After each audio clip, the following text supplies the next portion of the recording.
Nós somos um reflexo de tudo que nos aconteceu até aqui, né? Então, imagina, você aprendeu a andar, aprendeu a falar, aprendeu a escrever, aprendeu a estudar, né? Tudo por influência dos seus pais, dos seus amigos, da sua família, da sua escola.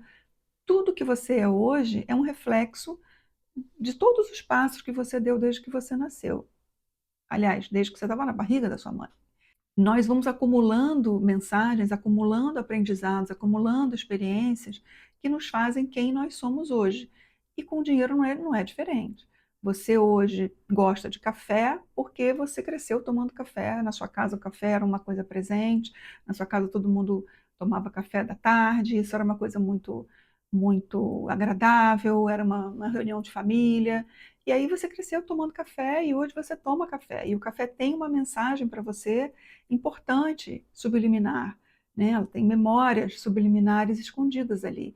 E com o dinheiro é igualzinho. Se você cresceu ouvindo coisas sobre o dinheiro que você foi introjetando na sua cabeça, você certamente vai ter absorvido essas mensagens e pode ter determinados comportamentos como consequência delas.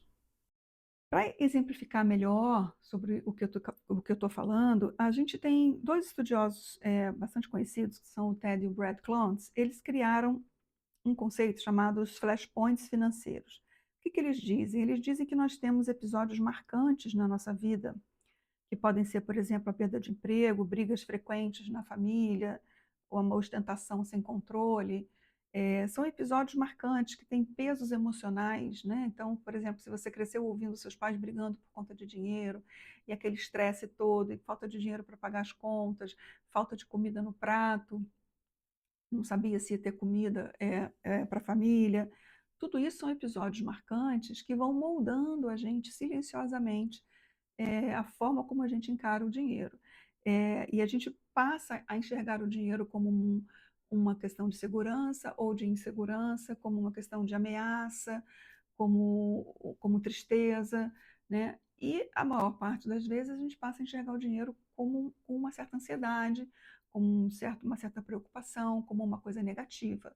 E isso vai se acumulando na nossa mente e vai fazendo com que a gente vá indo por um caminho, né, que não é o melhor caminho para a gente administrar bem as nossas finanças. Então, o dinheiro, ele é um reflexo das nossas inseguranças, né, dos nossos medos, das nossas vivências e das nossas memórias. Um outro autor muito conhecido é o Antônio Damasio. Ele é um psiquiatra português muito famoso. E o Antônio Damasio lançou um livro, se eu não me engano, em 1996. Acho que eu tenho aqui. Ah, está aqui. O Damasio lançou um livro em 1996 chamado O Erro de Descartes. E nesse livro, o Damasio mostra esse livro aqui.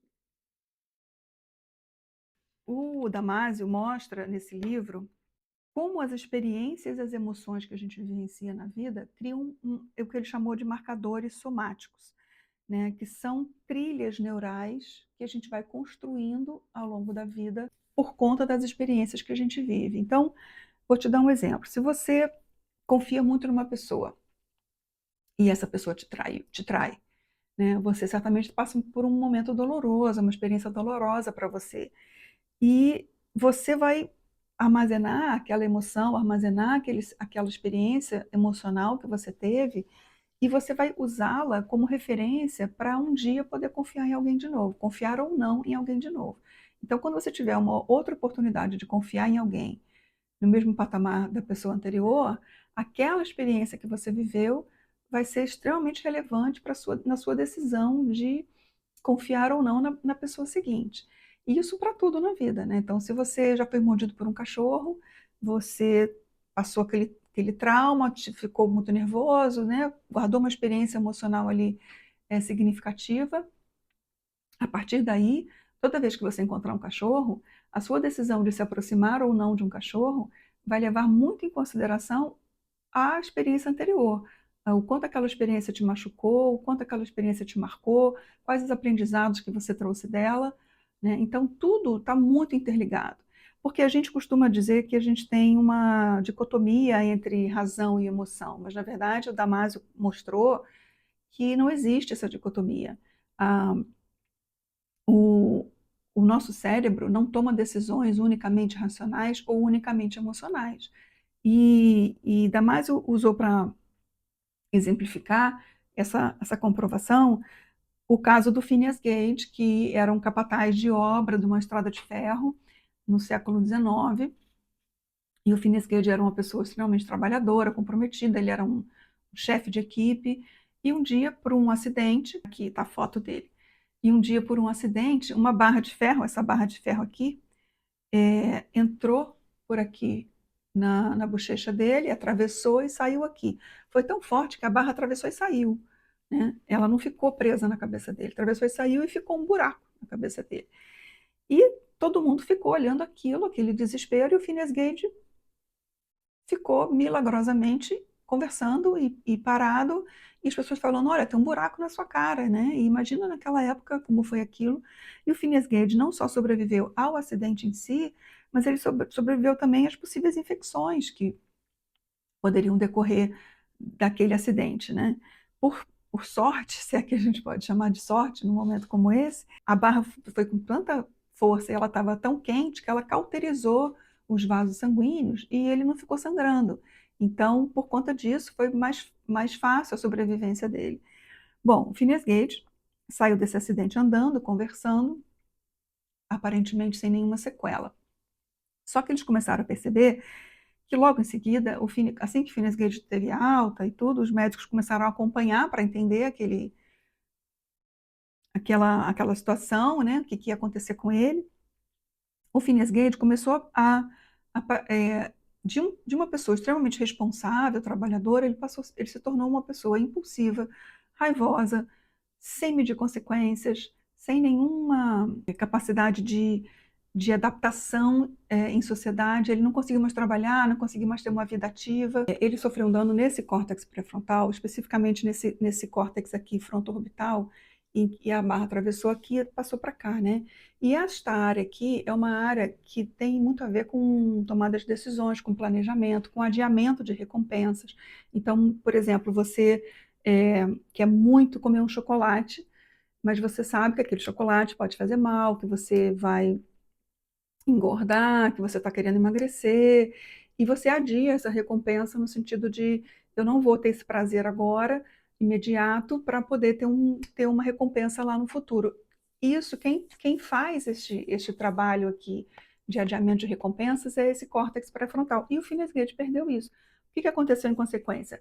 Ele passou a ter decisões muito impulsivas, ter decisões pouco racionais, né? Ele não conseguia planejar, entender quais eram as consequências que ele ia sofrer com as ações dele, inclusive consequências emocionais, porque esse córtex aqui, eu abri aqui para a gente ver, esse córtex aqui também faz ligação com o nosso sistema límbico, que é o nosso sistema das emoções, o sistema límbico fica bem aqui no meio do cérebro. E o Phineas Gage perdeu essa capacidade, essa conexão entre razão e emoção. E, e ao ter essa perda, ele não conseguiu mais gerenciar a própria vida. E aí, ao não conseguir gerenciar a própria vida, ficou comprovado que nenhuma decisão ela é puramente racional ou puramente emocional. A gente precisa das duas, das experiências das duas, para tomar uma decisão. A gente só aprende porque existe uma emoção envolvida. Então, de novo, se você se machuca, no caso dele, né, ele tomava uma decisão e brigava na rua, tinha um comportamento muito promíscuo, né, deixou de ter aquela vida regrada e tal.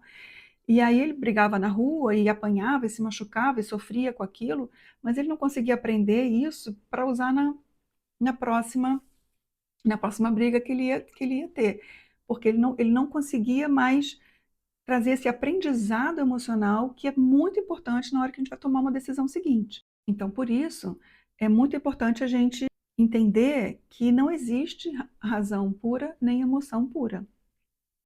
Aqui o Phineas Gage, ele com o tempo passou a usar a própria história para rodar o país, para ganhar um dinheiro, como uma coisa meio freak, né? Meio assustadora, mas realmente ele teve uma vida trágica depois do acidente, né? Mas o Phineas Gage é considerado o marco número 1 da neurociência, porque a partir da história do Phineas Gage começou-se a investigar o cérebro para entender por que que ele tinha mudado de comportamento com aquela lesão e sem ter morrido, sem ter sofrido outras consequências motoras, de fala, né. Então, por que que isso aconteceu com o Phineas Gage? Foi aí que se começou a estudar um pouco mais o cérebro, que até então era um órgão completamente desconhecido.